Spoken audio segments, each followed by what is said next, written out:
lo habíamos anunciado. ¿Qué es el culto familiar? ¿Será que lo estamos haciendo de la manera correcta? ¿Será que Dios nos quiere decir algo en esta mañana? Estoy seguro que sí. Entonces vamos a estar muy pendientes. Nuestro pastor Alonso Castro, ministro por la gracia de Dios, aquí en el municipio de San Calixto, el municipio de la bendición de Dios, nos trae este mensaje de parte de Dios. Vamos a recibirlo gozoso y vamos a aprender en esta mañana en nuestra escuela dominicana. Dios les bendiga a todos los hermanos, a los amigos, a la iglesia acá en San Calixto. Bienvenidos en esta mañana nuevamente. Los saludo en el nombre de Jesucristo. Bueno, hermanos, este mes tenemos el culto misionero semestral de jóvenes, para que no se nos olvide. Y también tenemos una misión aquí con la emisora, con nuestra mayordomía. Usted sabe que los diáconos están dispuestos ahí, y también donde el hermano Johnny. Dios les bendiga y vamos a meditar en esta mañana en la palabra del Señor. Vamos a leer en Deuteronomio capítulo 6, versículos del 5 al 9. Dice la palabra de la siguiente manera: y amarás a Jehová tu Dios de todo tu corazón y de toda tu alma y con todas tus fuerzas. Y estas palabras que yo te mando hoy estarán sobre tu corazón, y las repetirás a tus hijos, y hablarás de ellas estando en tu casa y andando por el camino, y al acostarte y cuando te levantes.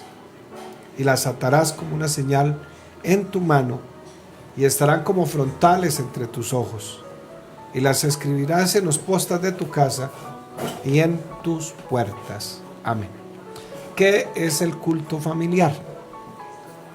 El culto familiar es parte importante de la vida cristiana.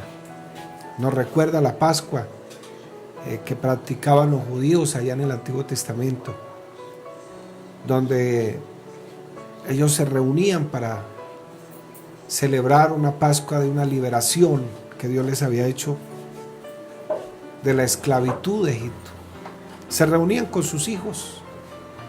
En medio siempre estaba un sacrificio, el cordero, donde se ponía con panes y levaduras que simbolizaban la santidad, donde también se ponían unas sandalias, se amarraban bien los lomos, o sea, la cintura, tenían un bordón, como quien salía ya. Y los niños preguntaban: ¿y papá, esto qué significa? Y los padres le explicaban: hijo, es que una vez estuvimos esclavos en Egipto. Duramos 450 años en el mundo y esclavizados por un faraón. Ese faraón representa al diablo. Egipto representa el mundo. A veces no le explicamos a nuestros hijos por qué vamos al culto, por qué hacemos el culto. Ojalá que ellos sepan por qué lo hacemos. Y cuando los hijos preguntan: pero culto y culto y culto y culto siempre y culto y a toda hora, pues usted también puede sentarse con ellos y decirle: vea, hijo, es que una vez estuvimos esclavos por un faraón llamado Satanás, por un mundo, y hoy estamos en el culto precisamente para celebrar, para darle gracias a Dios, porque hoy no somos esclavos del mundo ni del diablo, pero ahora le pertenecemos a Jesucristo. Por eso su hijo tiene que saber por qué hacemos lo que hacemos.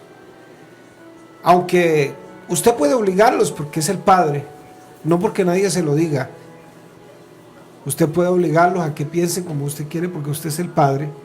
Sin embargo, qué bueno que puedan entender por qué hacemos las cosas.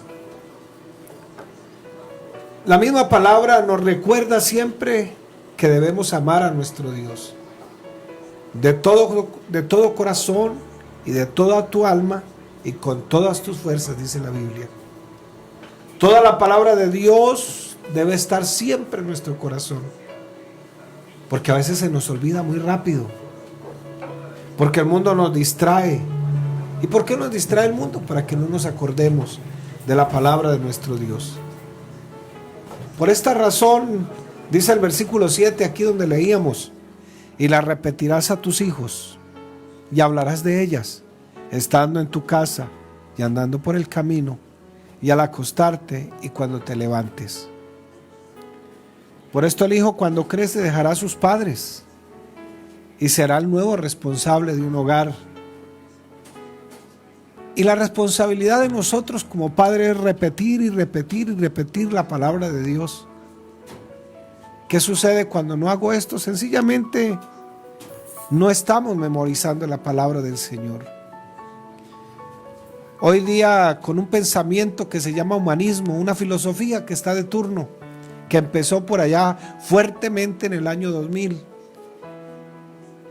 Hoy hasta el mismo profesor, el mismo docente le dice a los padres: no obligue a su hijo, no lo obligue porque lo va a traumatizar.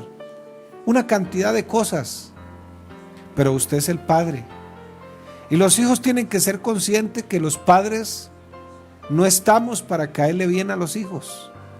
Una cosa es que haya vínculos de confianza con nuestros hijos y otra cosa es que confundamos las cosas.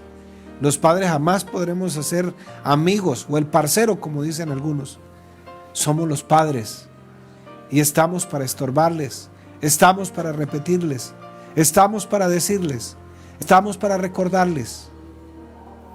Vuelvo y le digo, una cosa es que uno tenga vínculos de confianza, porque tampoco es que tengo que ser un ogro y tengo que ser lo peor para mis hijos. No, yo puedo tener vínculos de confianza sin que se me olvide que yo soy el padre, sin que el hijo se le olvide que él es el padre y que al padre se le olvide que él es el hijo. Por eso cuando el hijo crece, algún día tendrá que dejar a sus padres y será ahora el nuevo responsable de su nuevo hogar. Por eso la responsabilidad tuya, mía como padre, es repetir y repetir la palabra de Dios. ¿Qué sucede cuando hago esto? Los estoy enseñando a memorizar. El Salmo 119, o el versículo 11 dice: en mi corazón he guardado tus dichos para no pecar contra ti. Esta repetición a nuestros hijos los ayudará a que se arraiguen en la palabra de Dios, en Dios, en la fe. Por eso el culto familiar es muy importante. Hacer el culto familiar es reunirse a una hora definida para leer la Biblia, para cantar, para orar, para pasar un tiempo juntos, recordando que tenemos al Señor, nuestro Dios, y recordarle a nuestros hijos que Él uno es. Y se debe tener un tiempo definido, una hora, a la hora que sea, pero una hora exacta, pero que sea una hora bien definida. El altar familiar no puede ser algo aburrido, que los hijos vean que se hace con alegría, con ánimo. No es algo monótono. Es que tocó otra vez. Es que ya estamos cansados de hacerlo, o a veces nos vemos hasta obligados. Dice la palabra: amarás al Señor tu Dios con toda tu mente, con todas tus fuerzas y con todo tu corazón. Un enamorado habla hasta la hora que sea. Un enamorado le parece feliz ver al novio o a la novia. Un enamorado hace lo que sea por la chica o por el chico. Hasta mentiras echan, hasta escondidas a veces, pero lo hace feliz. No le importa que lo traten mal, no importa que le digan lo que le digan, pero lo hace feliz. Aquí el Señor dice: amarás al Señor tu Dios. Por eso nos cuesta a veces decirle a Dios que lo amamos, y nos cuesta muchísimo a veces. A veces no hay palabras para decirle: Dios mío, te amo. Dios no te va a juzgar por los errores que cometes, porque todos cometemos errores.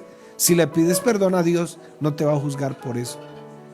Pero ¿por qué no le dices a Dios que lo amas y les enseñas a tus hijos a que lo ames? Los judíos a los 13 años, al niño ya le permitían leer la Torá delante del público. Pero antes le ponían una cajita aquí y una aquí, otra cajita aquí en las manos. Lo repetirás, lo dirás, los pondrás en la frente, los llevarás aquí en la mano, para que no se le olvide que nuestro Dios está por encima de todo. Ellos usan un gorrito, yo no sé cómo decirle, una gorrito, una cachucha, bueno, se llama kipá, va aquí encima. Lo ponen debajo de la gorra, lo ponen debajo del sombrero, pero siempre lo cargan. ¿Para qué es ese kipá? Ese kipá es para recordar que hasta aquí llega el hombre, que el que manda todo está aquí por encima, que Dios está en todas partes. Y se debe tener un tiempo definido. Una familia que ya tenga una madurez espiritual debe tener un altar familiar. Tener un altar familiar o un culto familiar es una muestra de que yo estoy creciendo en la vida cristiana. Y por eso tenemos que realizar el culto familiar. Hablo con los varones aquí de San Calixto. Esos varones esforzados, valientes, que son cabezas de hogar, que son los que, no los que mandan y gobiernan en la casa como un déspota, no.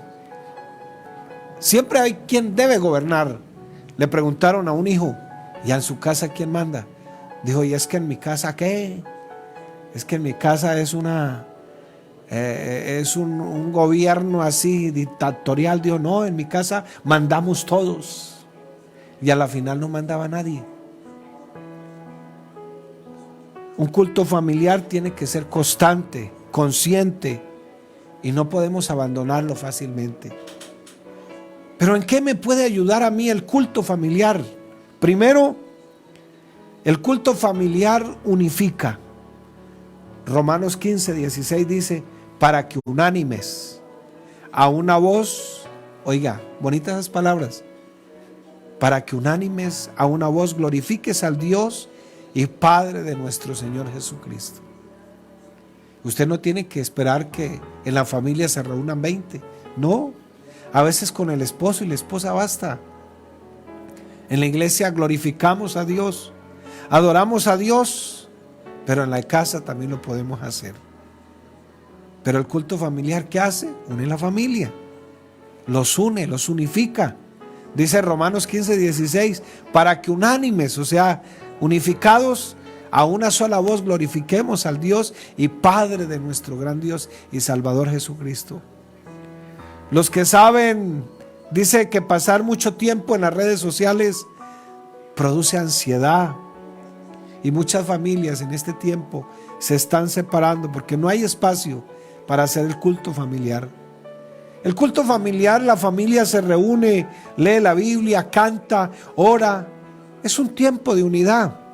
Estamos viviendo en un mundo donde cada quien tiene un celular, un televisor. Y hay que dejar eso ahí a un ladito. ¿Cuántas veces has leído la Biblia con tu familia? ¿Cómo queremos que nuestros hijos le den importancia a la Biblia cuando no la leemos con ellos? Trae unidad, cantar, orar, enseñarle a nuestros hijos a que tengan carga por la familia, que su fe aumente, que aprendan a confiar en Dios en medio de la crisis. Pero llegó un niño a donde su mamá, es que la profesora nos pidió nuevamente otro cuaderno. Y la madre dice, ¿pero qué le pasa a esa profesora? ¿Acaso no sabe que somos pobres? Y empezó la cantaleta y empezó la renegadera. Ese no es el deber del padre. El deber del padre es aumentarle a su hijo la fe en medio de la crisis. Mejor, ¿por qué no lo reúnes? Le dice, hijo, bueno, la profesora pidió eso, no hay dinero ahorita, pero vamos a clamarle al que tiene el dinero. Vaya, dígale a su papá que venga, su hermano, vamos a orar. Y es mejor que no escuchen tantas quejas, tantas murmuraciones, tantas críticas, porque muchos hijos se han descarriado por culpa de los mismos padres. Llegan a la casa, critican al pastor, critican el culto, critican los líderes, critican esto, critican aquello. En vez de tantas quejas, más bien porque no tenemos confianza y oramos al Señor. Claro que se puede aprovechar el culto familiar para orar incluso por la obra misionera. Ahora que hay tanta necesidad en medio de todo este coronavirus, esta pandemia, por los hermanos que están pasando necesidades, por el pastor, por la familia del pastor, para que predique mejor, dijo el apóstol Pablo. Mire lo que dice Efesios 6, del 18 al 20, orando en todo tiempo, con toda oración y súplica en el Espíritu, La palabra espíritu está con E mayúscula, quiere decir o guiados o orientados por el Espíritu Santo, y velando en ello con toda perseverancia y súplica por todos los santos, o sea, toda la iglesia, y por mí, o sea, por Pablo, a fin de que al abrir mi boca me sea dada palabra para dar a conocer con denuedo, que tenga fluidez, que predique bonito, que enseñe bonito el ministerio del Evangelio, el misterio del Evangelio. Dice el versículo 20, por el cual soy embajador en cadenas, que con denuedo hable de él como debo hablar. Enséñele a su hijo a orar por el pastor, por la obra misionera, que anhele ser misionero. Pero hoy lamentablemente le preguntamos a los niños y quieren ser el superhéroe, el millonario, el ingeniero, el cantante. Nadie quiere ser pastor, nadie quiere ser misionero ahora. Y yo creo que como padres a veces estamos fallando en eso. Yo recién que llegué a la iglesia, todos querían ser misioneros. Hasta mis hijas rayaron un cassette del hermano Zacarías Palacios, porque cada ratico hacían el culto y lo invitaban a cantar. Hasta que se rayó el cassette. ¿Cuántos niños no recibieron el Espíritu Santo haciendo un culto familiar de niños? Bueno, por aquí hay una muestra. Pero hoy como que estamos más concentrados en la tabla, en el Facebook, en las redes sociales, en la película. ¿Estás sacando el tiempo para el culto familiar? Segundo, el culto familiar nos edifica. Nos ayuda a entender la palabra de Dios.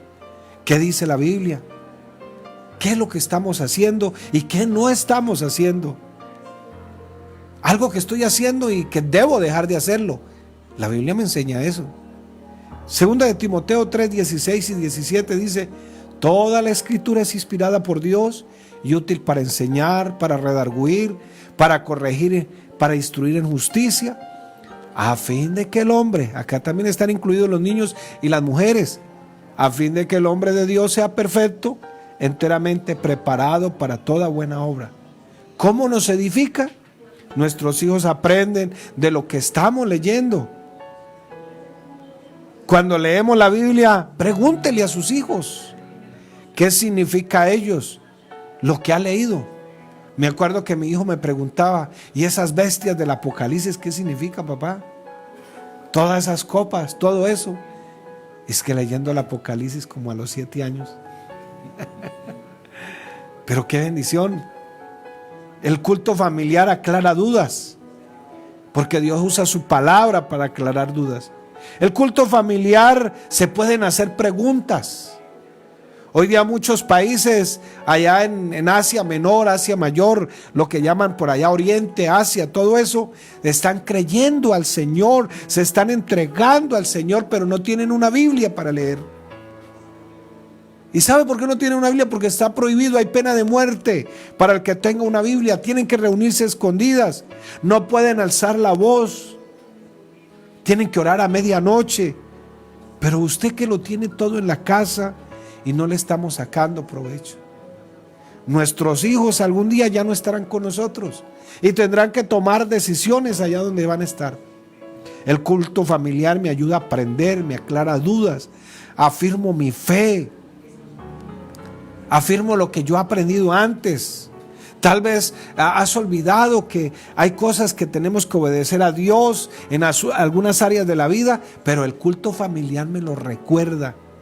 Quizás a los hijos se les olvida que tienen que obedecer a sus padres. Mire lo que dice Efesios 6 del 1 al 3. Hijo, obedeced en el Señor a vuestros padres, porque esto es justo, porque esto es justo. Honra a tu padre y a tu madre, que es el primer mandamiento con promesa, para que te vaya bien y seas de larga vida sobre la tierra. ¿Qué hacen las mujeres de nuestra iglesia en la casa? Dice la Biblia: la mujer sabia edifica su casa, mas la necia con las manos las derriba.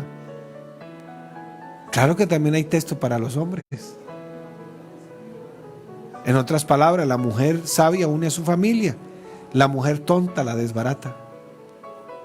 Pero el apóstol Pedro dice que sujétense a sus esposos, pero también dice una palabra ahí en ese texto: igualmente los esposos. Ah, no, es que le tocó a ella. No, usted es el cabeza de familia. Usted es el que tiene que tomar la iniciativa. No necesariamente hay que tener una familia de 20 personas para realizar el culto familiar. Incluso usted solo puede hacer el culto familiar. Si no hay con nadie, usted solo. Tercero, el culto familiar me ayuda a santificarme. Tito 2:14 dice: quien se dio a sí mismo por nosotros para redimirnos de toda iniquidad y purificar para sí un pueblo propio, celoso de buenas obras. El culto familiar nos ayuda a recordar que no solo soy cristiano el domingo, sino que también cada día de la semana debe ser una manera de vivir. Existen hoy día muchos jóvenes que están llegando a la universidad y allá les dicen que no hay Dios. Entonces empiezan a asistir a cuanta reunión los invitan, hasta clubes ateos y satánicos. Muchos enseñan una filosofía que está de moda, como lo dije al comienzo, una filosofía llamada humanista, que enseña que no hay Dios, que aquí lo importante es la persona, por eso la persona es lo que quiere ser y lo que piensa es así es la persona. Entonces, leer la Biblia en el culto familiar me ayuda a recordar que tengo que portarme bien. Me ayuda a recordar que tengo que estar portándome bien todo el tiempo, no solamente un día en la semana, sino toda la semana. Efesios 4:29 dice: ninguna palabra corrompida salga de vuestra boca, sino la que sea buena para la necesaria edificación, a fin de dar gracias a los oyentes. Tengo que portarme bien todo el tiempo. Proverbios 1:7 dice: el principio de la sabiduría es el temor de Jehová. Los insensatos desprecian la sabiduría y la enseñanza. Leer la Biblia trae temor a Dios. Y ese temor se puede convertir en un temor reverencial, un temor también de castigo a Dios, de Dios. Es un temor que me dice qué debo hacer y qué no debo hacer. Dice el Salmos 34:11: venid, oídme, hijos, oídme, el temor de Jehová os enseñaré. No somos cristianos solamente el domingo o el fin de semana, sino todos los días. Y tiene que existir un temor diario, constante. Cuarto, el culto familiar me ratifica como cristiano. Ratificar, es confirmar o aprobar con hechos, con palabras, dándolos por verdaderos o por ciertos. Ayuda a los niños a que vean realmente qué relación tengo yo con Dios, la iglesia, la vida cristiana. Me ratifica como cristiano. Hace más veraz mi cristianismo. Ah, sí, mi papá es cristiano en la iglesia, también es cristiano aquí. Ratifica que es verdad lo que mis padres viven en el evangelio. Deuteronomio 6 del 5 al 7 dice: y amarás a Jehová tu Dios de todo tu corazón y de toda tu alma y con todas tus fuerzas. Y estas palabras que yo te mando hoy estarán sobre tu corazón. La palabra corazón es una figura de lenguaje que se llama sinécdoque.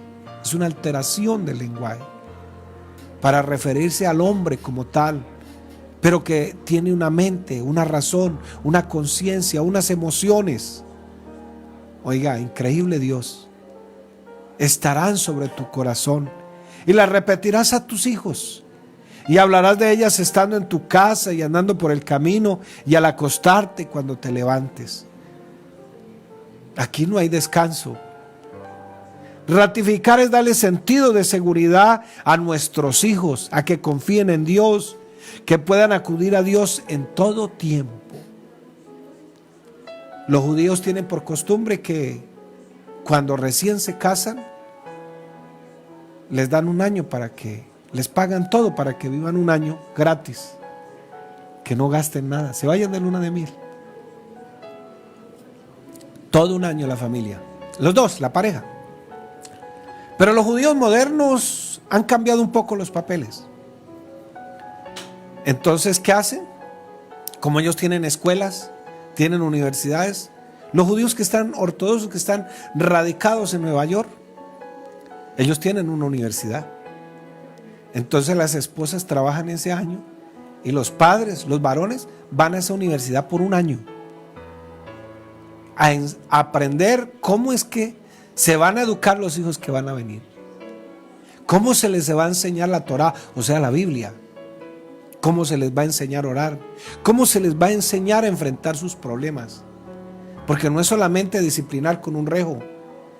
A veces hay que hacerlo, pero a veces es bueno que el muchacho entienda por qué hizo mal, por qué obró mal, y que pueda reflexionar sobre eso para que no lo vuelva a hacer. Podemos concluir en esta mañana que el culto familiar me ayuda a tener temor a Dios, a recordar que debo temer a Dios. Ayuda a nuestros hijos a que deben tener temor a Dios. Y estamos de paso librando a nuestros hijos de que tomen decisiones equivocadas. Si todo marcha mal en el país y nos quejamos, pues ¿por qué no ponemos de nuestra parte? ¿Por qué no hacemos el culto familiar y oramos por nuestro país? Y de paso le vamos enseñando a nuestros hijos que tienen que aprender a ser honrados. Por eso es que tienes que diezmar. Y ojalá mande los diezmos con ellos allá al Alfolí. Porque hay mucho político deshonrado. No solamente roba a Dios, sino roba al pueblo. Por eso muchos cristianos llegan allá a la política y se corrompen también. Pero si usted le enseña a su hijo de tanto, más bien no se queje tanto de lo que está pasando, es que los políticos, el gobierno, ore por el gobierno, ore por nuestro país y enséñalo a sus hijos. De pronto puede salir un buen político ahí. No le deje todo al gobierno. Estamos demostrando que los hogares que hacen el culto familiar en su casa están menos propensos a que haya un divorcio o que se separen. Dice Marcos 1 del 30 al 33, en el culto familiar estamos enseñando a nuestros hijos ¿a qué? Y dice, y amarás al Señor tu Dios con todo tu corazón y con toda tu alma y con toda tu mente y con todas tus fuerzas. Este es el principal mandamiento. Y el segundo es semejante, amarás a tu prójimo como a ti mismo. No hay otro mandamiento mayor que estos. Entonces el escriba le dijo, bien maestro, ¿verdad has dicho? Que uno es Dios y no hay otro fuera de él, y el amarle con todo el corazón, con todo el entendimiento, con todo el alma y con todas las fuerzas, y amar al prójimo como a uno mismo, es más que todos los holocaustos y sacrificios. Dios les bendiga en esta mañana, mis hermanos.